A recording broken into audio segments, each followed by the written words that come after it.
Hello and welcome to the fall premiere and episode 27 of Lake Orion Sports Update. I'm Kevin McCormick. In this exciting episode, we're going to see the beginning of the new season and how everything is going for Lake Orion, including the latest news in football, soccer, volleyball, and a whole lot more.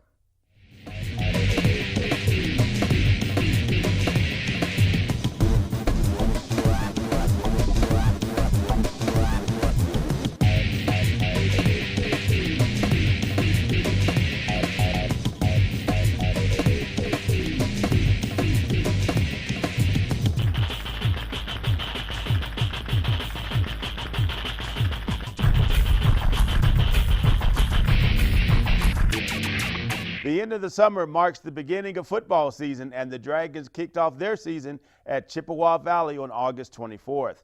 After a slow first half where the team found itself down in halftime, they found success and scored 2 touchdowns in the second half. But unfortunately for Lake Orion, it was not enough, and Chip Valley took the win with a final score of 20-17. Just a week after the loss against Chippewa Valley, the Dragons hosted their home opener against Rochester Adams Highlanders. ONTV's Joe Johnson has the story. On the evening of Thursday, August 31st, the Lake Orion Dragons hosted the Rochester Adams Highlanders during their 2017 home opener. After starting off the season with a loss, the Dragons were hoping to notch a win against their OAA Red Division rivals. With 4 minutes to go in the first quarter, Highlanders kicker Ben Patton lines up for a field goal, but he is hit by Dragons Sam Gayford, and the Highlanders are given a new set of downs. On the next play, quarterback Zach Solden hands off to Stevie Roncelli, who goes 5 yards into the end zone for the touchdown. The extra point was good. Adams 7, Lake Orion 0. Following an Adams field goal early in the second, the Dragons have the ball on the Highlanders 28. Quarterback Blaze Lauer hands off to Kobe Manzo, who fumbles the ball. It's picked up by Ryan Riffenberg, who returns it to the 40-yard line. With the ball on the 46, Solden drops back and launches one to Vincent Gray, who makes the catch. A personal foul on the Dragons puts the ball on the Lake Orion 4-yard line. And on second and goal, Chase Coretta goes in for the score, and the Highlanders find themselves up 17-0 with under 2 minutes left in the first half. In the third quarter, Carter Ferris is under center for the Highlanders. On 3rd and 7 on the 48, he connects with Vincent Gray, who is taken down on the Dragons' 24-yard line. 2 plays later, Stevie Roncelli takes the handoff and comes right at the camera, going out of bounds at the 16. After losing 7 yards on the next play, Carter Ferris takes the shotgun snap and connects with a diving Chase Coretta for a 23-yard score. The PAT was good, and the Highlanders are starting to run away with it, 24-0 Adams. Let's go to the fourth. The Dragons are on their own 46 when the offense finally gets a boost with Johnny Marshall under center.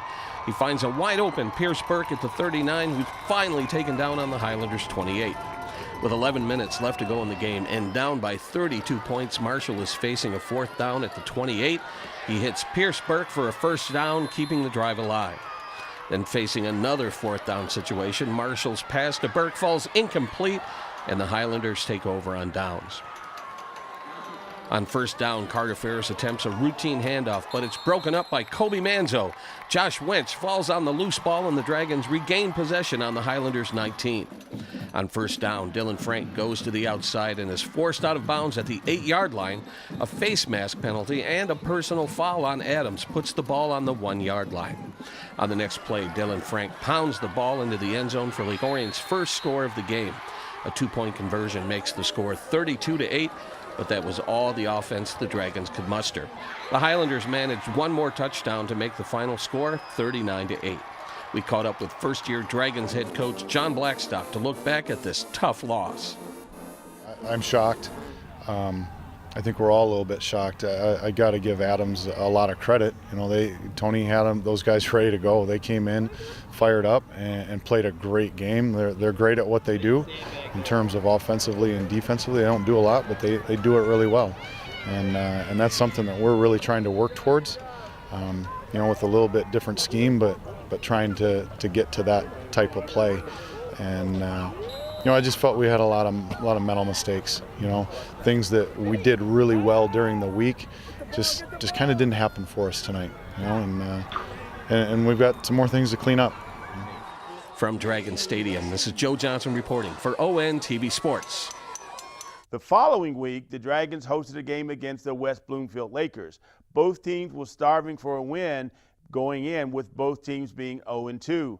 At 7:47 into the first quarter, West Bloomfield scored the first touchdown of the night. Shortly after, Lake Orion made a push down the field, and Kobe Manzo was able to snag Lake Orion's first touchdown. Unfortunately for the Dragons, West Bloomfield swiftly took the offense and gained 4 touchdowns for a 35-7 lead by the beginning of the third period. The Dragons still had life in them and attempted to come back with 2 touchdowns of their own in the third quarter. Lake Orion then performed an onside kick, bringing the score to 35-21, but still in the Lakers' favor. West Bloomfield saw the Lake Orion Dragon push and quickly amped up their game, scoring the final 2 touchdowns of the night and securing a 49-21 victory for the Lakers. Let's take a look at some of the current OAA Red standings. The Dragons are not where they expected to be right now, but the team is definitely working hard to get better. So keep fighting, Dragons, and keep raising those scores up in the OAA Red Division. Now let's check in with the Dragon volleyball team. Lake Orion traveled to the Michigan Elite Volleyball Academy for the first tournament of the season on August 19th. The Dragons had a powerful start, winning their first 4 games against Berkeley, Flushing, Lakeland, and Troy with a 2-0 shutout. The next game against Clarkston proved to be more challenging for Lake Orion. The Dragons took the first set 25-20 for the lead. The second set was another close one, but this time the Wolves came out on top with a 4-point lead. The Dragons gave an extra push during the final set and won 15-9, leading to a 2-1 game victory. Lake Orion went on to face the Northville Mustangs for their last match of the day. The first set was an extremely close one, but the Mustangs managed to get ahead by 2 points and locking down the lead. Set 2 went better, with Lake Orion winning the set 25-19. The final set was just as close as the first, but the Dragons were able to push ahead and win the third 16-14, taking a 2-1 win of the game and winning the tournament. On August 22nd, Lake Orion hosted a quad match against Oxford, Notre Dame, and Clarkston. The night kicked off with a game against the Oxford Wildcats, and the Dragons won the game with a 2-0 shutout. Lake Orion's Paige Briggs led the way for the Dragons with 14 kills and 2 blocks. Teammate Ren McCauley chipped in 26 assists towards the victory. Illyria Collage also had a good game with 14 digs, 3 aces, and 21 serves. Lake Orion's next opponent were the Notre Dame Prep Fighting Irish. The first set was close in score, but the Irish pulled ahead and took the first 27-25. The Dragons went into the second set with a stronger defense and won it 25-20. Lake Orion continued their push in the third and final set and took the third with an 8-point lead and won the game 2-1. Paige Briggs once again was the linchpin for the Dragons with 15 kills. Teammate Danielle Sargent added 9 of her own kills towards the victory. The final game of the night for the Dragons was against arch-rival Clarkston. The start of the game was incredibly close. Ultimately, the Wolves outdid the Dragons, taking the first set 28-26. Lake Orion rallied in the second with an 8-point win and tied the match. The Dragons' energy continued into the final set of the day, where they won the final set 25-19 and the overall game 2-1. Briggs continued on her roll with 15 kills. She was followed by Sargent with 10 kills and Lauren Van Loon with 8. Following a successful quad meet, Lake Orion traveled to Macomb, Dakota on August 26 for the Cougars Invitational. For Lake Orion, the day began with a game against the Mercy Marlins. Unfortunately for the Dragons, the game ended in a 2-1 defeat, starting off the tournament on the wrong foot. Up next for the Dragons was a game against the Dakota Cougars. This game, which went much smoother than the previous one against Mercy, and Lake Orion won the game with a 3-0 shutout. The day continued with a game against the Midland Chemics. The Dragons were able to get their second win of the day against the Chemics with another shutout victory. Next up was the gold bracket semifinal match up against the Notre Dame Prep Fighting Irish. There was a bit of a rocky start to this game. The Irish took the first set with a 3-point win, giving them a 1-0 first set lead. Lake Orion fought back and evened out the score with a whopping 13-point lead to close the second set. The final set was a close one, but the Irish pulled ahead with a final of 15-12 to finish the third. The Dragons continued their streak of tournaments and traveled to Stony Creek on August 30th. The Lake Orion team was full of determination and focus as they won all 6 of their games with 2-0 shutouts, becoming winners of the tournament. On September 6th, Lake Orion hosted a quad meet against Stony Creek, Mercy, and Mount Morris. The Dragons had a strong start to the quad meet, winning both games against Stony Creek and Mount Morris 2-0. The final game, however, proved to be more challenging. The Marlins made quick work of the first set with 8 points over the Dragons. Moving on to the second set, the score was close, but Lake Orion pushed ahead and managed to tie the game up at 1. The final set was another close one for the two teams. Unfortunately for Lake Orion, the Marlins had just a little more fight left in them, and they won the game 2-1. The Lake Orion High School soccer team got their season underway a full week before the start of school.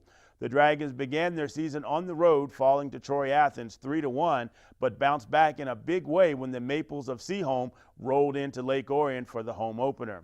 The Dragons were looking for an offensive spark against the Maples on Tuesday, August 22nd. With a packed house and comfortable playing conditions, the Dragons wasted little time, netting their first goal of the game just 3 minutes 30 seconds into the contest. Off of a short corner kick in the first period, executed to perfection, Riley Manriquez buried the first goal of the game with authority. Dragons up 1-0. Things settled down after the goal, with both teams working hard to find an opening. The Dragons never let up their offensive pressure and found their second goal of the night off the foot of Ben Capulez with just 17 seconds left in the first half. The Dragons up 2-0. Momentum followed the Dragons into the second half, where they struck again just 56 seconds in. Jacob Greg Richards takes a perfect pass, goes far post for the score. The Dragons are up 3-0. LO's Brendan Rainey would add 2 more goals to close out the scoring. The Maples had chances, but the Dragons' netminders stood tall as Nicolo Raffini and Ian Gilmore shared the shutout. The final, Lake Orion 5, Seaholm 0. The Dragons continued to play shutout soccer when they traveled to Okemos High School on August 24th. Picking up where they left off against Seaholm, the Dragons recorded their 160th minute without giving up a single goal. The Dragons were looking to extend their shutout streak against Royal Oak on August 29th, but were in a dogfight. The Dragons would net 2 goals in this contest to escape with a tie. ONTV camera crews will be covering many more home varsity soccer matches throughout the season. Tune in to the Game of the Week on Comcast Channel 10 and AT&T UVerse Channel 99, Tuesdays, Thursdays, and Sundays at 7 p.m. and Saturday at 1 p.m. for replays of your favorite Dragon games. Visit OrionONTV.org and visit our programming schedule for other replay times that best fit your viewing schedule. On September 5th, the Dragons traveled to Stony Creek for an OAA crossover game against the Cougars. Lake Orion grabbed an early lead in the first half of play, but Stony Creek was able to tie the game at 1 just before halftime. The Cougars kept the scoring going in the second half, scoring 2 additional goals. Stony Creek ended up winning the crossover game with a final score of 3-1. The Dragons hosted their rival up the road, the Oxford Wildcats, on September 7th. Oxford came limping into Dragon Stadium, sporting only 1 win of the season, while the Dragons were looking to get back to their winning ways. The energy level at kickoff was high from both teams. These rivals have always had spirited matches, and this one was a nail-biter. The Dragons would get on the board first with a goal from number 9, James Clark, with a fantastic shot to the upper far 90. The Dragon offense kept pushing the pace, and with their ball control would pressure the Wildcat defense to the breaking point. Lake Orion tallied 1 more goal with a shot off the far post. It counts. Dragons up 2-0 going into half. In the second half, the Dragons' momentum in the first half carried over as they scored a quick goal to go up 3-0, but Oxford would not go away that easily. The Wildcats began to play inspired soccer and took it to Lake Orion, tallying their first goal on a penalty kick from Wildcat captain Mitch Morowski. Dragons are up 3-1. The Wildcats turned up the pressure on the Dragons even more when number 8, John Fallastay, slid a shot by netminder Ian Gilmore to cut the Dragon lead to 1. The Dragons were on their heels now. After the goal, Coach Palkovich had seen enough. He substituted the entire team except the netminder Gilmore. Well, that's what the Dragons needed. They immediately responded by tallying an insurance goal, a rebound tap-in by number 17, Riley Manriquez, to seal the win. The final Dragons 4, Oxford 2. The varsity girls swimming team had an amazing start to their season at the Wayne State University Warriors Relays on August 29th. The Dragons clinched first place in 5 out of 9 events, making this the 4th consecutive Warriors Relay the Dragons have won. Lake Orion had a whopping 71 points under their belt and defeated 8 competing teams. Senior Colleen Campbell and junior teammate Savannah Papp took 3rd place in diving. The events Lake Orion took first place in were the 400-yard freestyle relay, the 400-yard medley relay, the 200-yard backstroke relay, the 600-yard freestyle relay, and the 200-yard freestyle relay. Congratulations to the Lady Dragons on an impressive first victory. The Dragons men and women's cross-country teams have been training since the middle of June for this upcoming season. The coach Stan Ford's team is in a transition year after losing several of his top runners to the college ranks on the women's side. It's a whole different story. Coach Debbie McDonald not only returns 9 of her top 10 runners from a year ago, but also added 2 talented freshmen that will make an immediate impact. Throw in a healthy junior, Olivia Amise, who battled injuries in 2016, and you have the makings of a powerful team this year. Here's Ian with more on both teams and their first races of the season. The Lady Dragons were looking to make a statement when they traveled to Oakland University's Invitational on Friday, September 1st for a 4K tune-up race against teams from all over Southeast Michigan. And a statement they made indeed. The Dragons would capture the runner-up trophy, scoring 70 points, just 33 points behind Troy for the top spot. The Lady Dragons were led by freshman Sophie Novak, who finished 6th overall at 15:04. Emily Leopold would finish 12th overall in 15:25, both making the medal podium. To close out the scoring, Marissa O'Leary was 21st, Olivia Ames 22nd, and freshman Iris Meach in 24th place to finish out the scoring for the Dragons. This is the 2nd year in a row the Dragons have taken the runner-up trophy at OU. The Dragons' top returning runner and state meet qualifier, Allison Sherman, was held out of this race due to injury. When at full strength, the depth of this LO team is real and ready to make some noise in the OAA Red. On the men's side, the Dragons put up a good effort and put in some solid times on this fast course. Led by sophomore Andrew Nolan's 6th place podium finish in 12:52, the Dragons earned a 7th place overall team finish. Notable runs were put in by senior Nathan Hammond in 29th place, junior Ryan Mulcahy in 31st, and senior Drew Gine in 37th place. The Dragons totaled 158 points. Salem would take the team crown with 90 points. Oxford was 2nd with 109. The men's and women's JV teams each finished 2nd overall in their team standings, with seniors Helena Nunley coming in 4th overall for the women, and Chris Arbuckle finishing 8th overall for the men. Both squads had a quick turnaround after the OU invite and prepared for their first of 3 OAA Red Jamborees. The Dragons came into Bloomer Park in Rochester on Wednesday, September 6th, looking to gauge how they match up with the top teams in the Red Division. Under ideal racing conditions, all 7 teams attending were ready to get at it. The Lady Dragons varsity squad was once again without junior Allison Sherman due to injury. Freshman Sophie Novak took charge at the gun and showed that she's one of the top runners in the OAA, taking 6th overall for LO, with a 5K time of 19:34. Sophomores Emily Leopold was 12th and Marissa O'Leary 20th, with freshman Iris Meach in 26th place. The Dragons finished 4th overall with 96 points. Troy blistered the field with 42 to take the win. The Clarkston Wolves were runner-up with 61 points. This young team is one to watch in the coming weeks. The men's team also finished 4th overall, led by speedy sophomore Andrew Nolan, who placed 3rd overall with a 5K time of 16:35. Junior Ryan Mulcahy was 12th, senior Drew Gime was 15th, senior Nathan Hammond was 22nd, and senior Nolan Maupin was 29th. The team standings were very tight as LO finished just 4 points behind 3rd place Troy and only 25 points away from the winning team from Oxford. LOHS will be hosting the 2nd OAA Red Jamboree on its home course behind the Natatorium on Tuesday, September 26th. Come on out and cheer on the Dragons. One TV will have more cross-country team updates as the season progresses. For the Yellow Sports Update, I'm Ian Locke. Well, that wraps up this episode of Lake Orion Sports Update. Be sure to tune in next time for more of the latest news in all the fall sports this season. We'll see you next time.